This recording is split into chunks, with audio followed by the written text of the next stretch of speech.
Welcome back to What Arty Noobs with General Disturbance. This is the T-100 LT. It's a Tier 10 Soviet light tank. It's located on the north spawn of Mines, and it's under the command of Sn0KS, and he's in the Werf clan. Now, you might find there's a lot of light tanks in this game, because we're not only looking at an EBR-105 and a Manticore, there is another T-100 LT on this team as well. Game on! In fact, there are 4 T-100 LTs. This is the tank with the best camo rating in the game. 100mm gun, capable of 300 alpha, and also capable of doing 72 kilometers an hour at top speed. Well, there's another T-100, that's the enemy one. We managed to get into the castle, but that other one's still there. Here he comes. Yep, we got around into him, a high roll. He got a low roll, and he took out our driver. Okay. The other T-100 takes around, but it's a low roll, 290. The other T-100's out the game, and we took a low roll from that T-100. Another low roll back. He's trying to get back out. I think he's going to go over the edge. Oh, lovely shot right into his belly, just as he pulled over the edge. And he's out the game. Nice one. That was a good shot, that was. Well, the enemies managed to get a BZ-75 onto the hill as well. So we're not alone up here, but we do have an EBR-105, and of course he's got that 105mm gun capable of serious damage. But we can't go past this entrance without the enemy shooting us. And we pump around into an Object 268 version 4, but it's a low roll, 291. That BZ-75 is still there.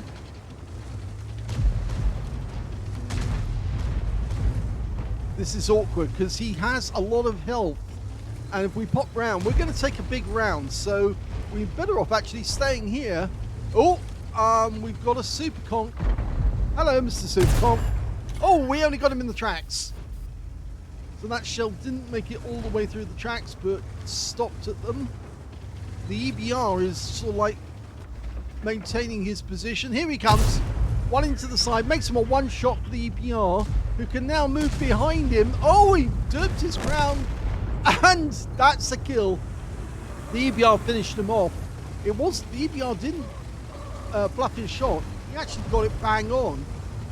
It was the BZ-75 that bluffed his shot. Okay, so we're going to look out over the edge, see what we can see. Object 140. We can just about make him out. Pumps one in. Gets a high roll, 312. Standard reload for this tank is 7.54 seconds. And Sn0KS has got 7.16, so he has improved. This wreck is actually being quite useful because it does cover us. It doesn't expose us too much to the enemy tanks. That 140 knows that he's spotted. He doesn't want to pop out. Now, there's no Arty in this game, so we're not expecting an unexpected shell to arrive at any moment. And that means we can poke up here to the edge, have a quick look and pull back. Nope, nobody there. The enemy just killed our Death Star. In fact, funnily enough, it was their EBR-105 that did the kill. Now, he's looking at that bush there, just in the off chance there might be somebody there. There's their Heshbon.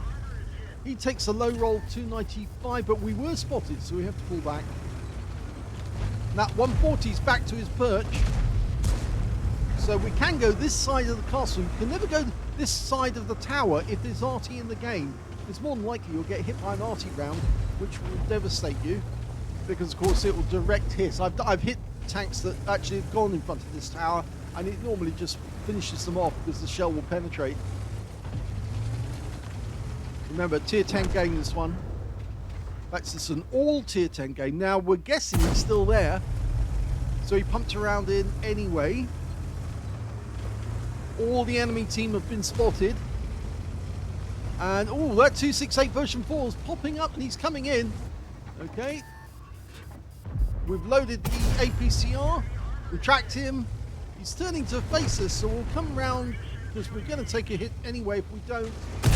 And that's a kill shot. Lovely one. Very well done. He did lose a few hit points because the 268 backed up into us. So, a bit of ram damage. This is, after all, a light tank. It was actually developed in the 1960s, and it was armoured to protect against 90mm rounds from European tanks. It's very fast, very small, nimble and stealthy. But it's not a sniper. The gun is not that good to be a sniper. It's more of a fast-moving light tank that goes out there to try and find the enemy and do damage to them.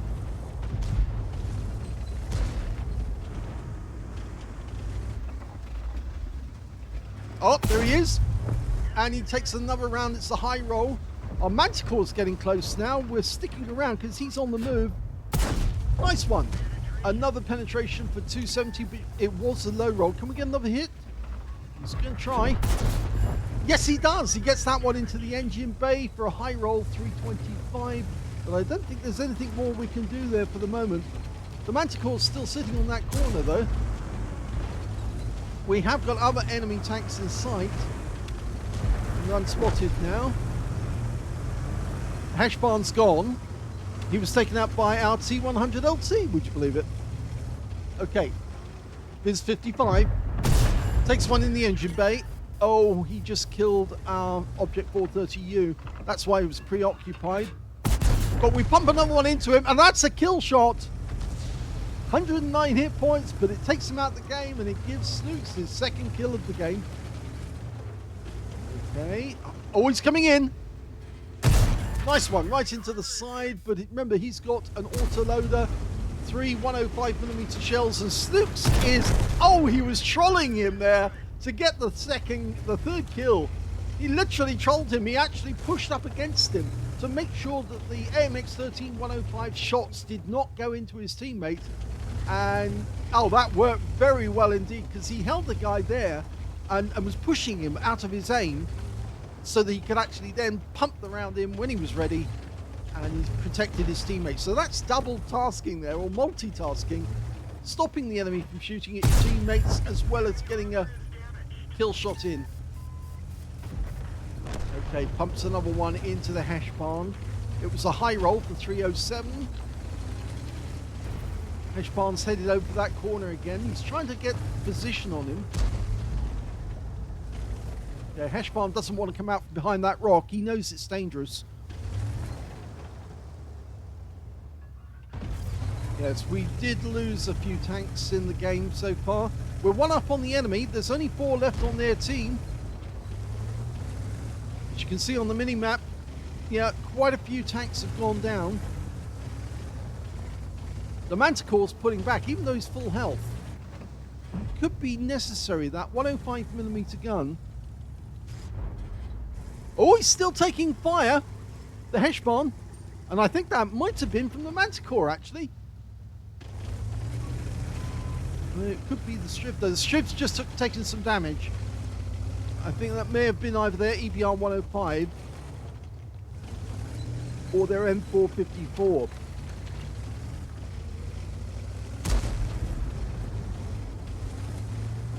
I think the Striv can pull up if he needs to, so we're not blocking him in any way. Just holding here for the moment. If the FE4005 pulls out, then we'll see it. Should be able to get a shot on. This turret does turn very quickly. We're also holding this position at the moment. See if we can get shots on the EBR 105 and the AMX M454, but, well, the tower's in the way for the M454, but there's the EBR. Oh, he's actually behind the other rock face, so we can't get him from here, but we should see him any second if he pops out into that bush. Now, he's waiting to go unspotted so he can then take a shot. And I think he's going to try and get the Striv. Looks like that to me. Yes, he's just knocked the trees down. Good try. Didn't get spotted. So I guess he must have pulled back just before we fired. Okay, we know where the AMX M454 is. The other Striv 103B is trying to move into position. Countering him.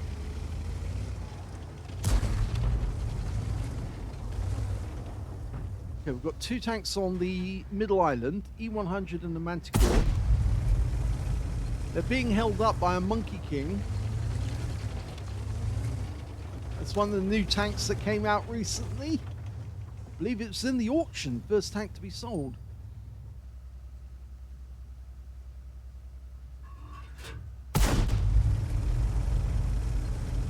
Now we're still firing at the enemy tanks from the hill. He loaded an HE round. Should have mentioned actually if we look at the HE rounds, the HE's capable of 360 alpha, penetrating 50 millimeters of armor, and that's why it could be quite deadly to an EBR 105. I mean, even if it just hits the hull, even if it doesn't penetrate, it's still going to do a lot of damage. Now he's poking out to see if he can spot that FB4005, the Heshbon. Fires around in just in case the guy was camoed. Just in case we couldn't see him, on the off chance that he was there. No, I think that guy's hiding behind the rock because he knows that if he pulls out at all, he's going to get hit. The Manticore's come back over this side of the map. The Striv's gone onto the middle island now.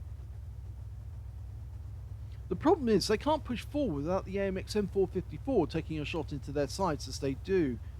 And that's kind of why they're checkered at the moment there. I think the AMX M454 is the key to taking that corner. If we get that corner, then the Monkey King will fall, and then we can go after the EBR 105 and lastly the Heshbon. Manticore's decided he's going to try and spoil it by going in and behind the Heshbon. That could be quite interesting. There he goes. If he pops up behind the Heshbon, one shot and he's out the game. Yes, he does. Okay, so he's gone. Now we can go round the other side to get at the EPR 105 from the other side while shooting the AMX M454 in the rear. Nice shot. Okay, he's going round the castle. Come down the other side so you're safe. The AMX M454 is still trying to shoot at the guys on the island, but this is going to work.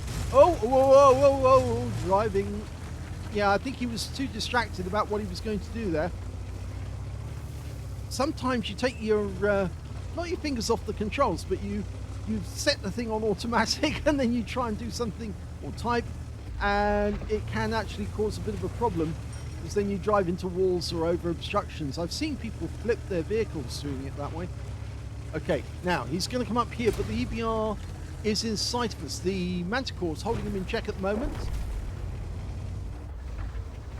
Oh, he's gone away. He's pulled back. He's pulled back. Okay, so now we've got him. The AMX M454 is in a bit of a pickle as well because now we can see him and shoot him from where we are. No, tried to get the shots in there, couldn't. Bit closer. There's the Monkey King. Yes! Oh, he got an Amarak! He got an Amarak! Blew the thing apart, and the EPR's going off to protect him. There's the AMX M4. He's gone down. So that's a 5 kills now. Snooks could still get a Top Gun if he can get that enemy EBR 105. A Top Gun will be his, and oh, we just lost our Strip 103B. So it's 2 versus 1 now. A Manticore and a T-100 LT against an EBR 105. Who's going to benefit? Well, there's nowhere for him to escape now because we're covering one side, the Manticore's covering the other. There he is. Hello! And that's the end of the game, and that was a Top Gun for Snooks!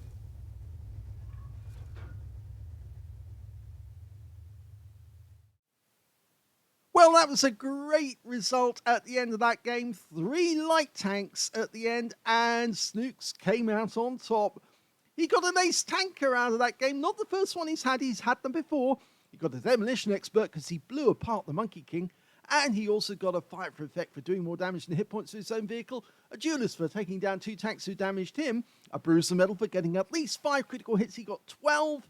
And he got a Hand of God for surviving the battle, having received damage from 4 different enemy tanks or more. As well as the Top Gun for getting at least 6 kills in the game. And look at that win rate. That's a high one. 14,465 Super Unicum or what? Let's have a look at the team score and see where he came. Well, he did get the highest damage in the game, and it was actually 5,777 hit points.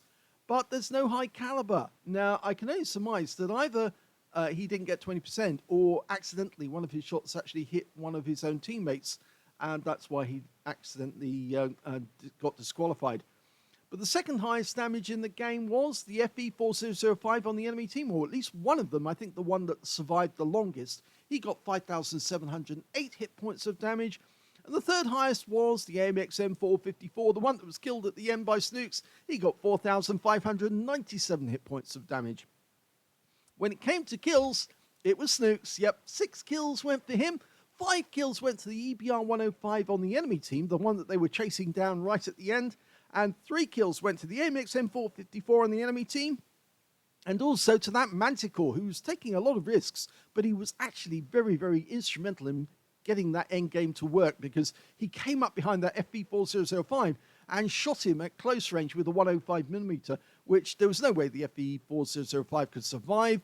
And of course, that meant that they could then go after the EBR-105, force him out of his little hole, and then take down each of the other tanks one by one. Nice move, nice tactical move, that one.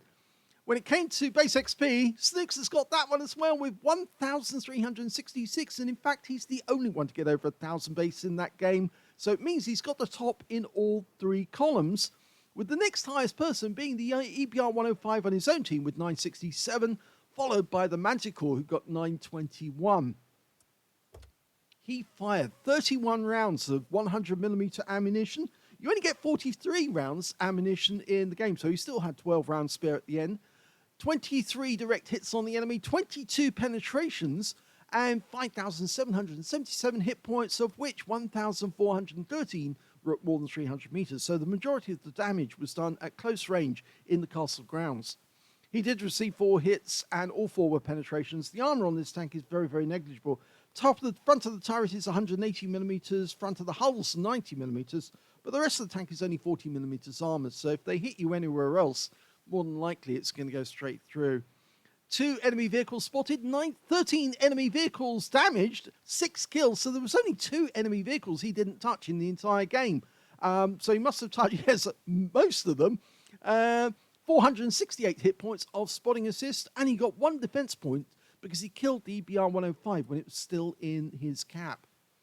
On a premium count, he earned 71,300 credits for the game, but yes, he did use premium ammo, and that really cost him because he actually ended up with a loss of only 3,433 credits, but I'm sure he'll be happy because that's only a tiny amount and he'll easily make that back.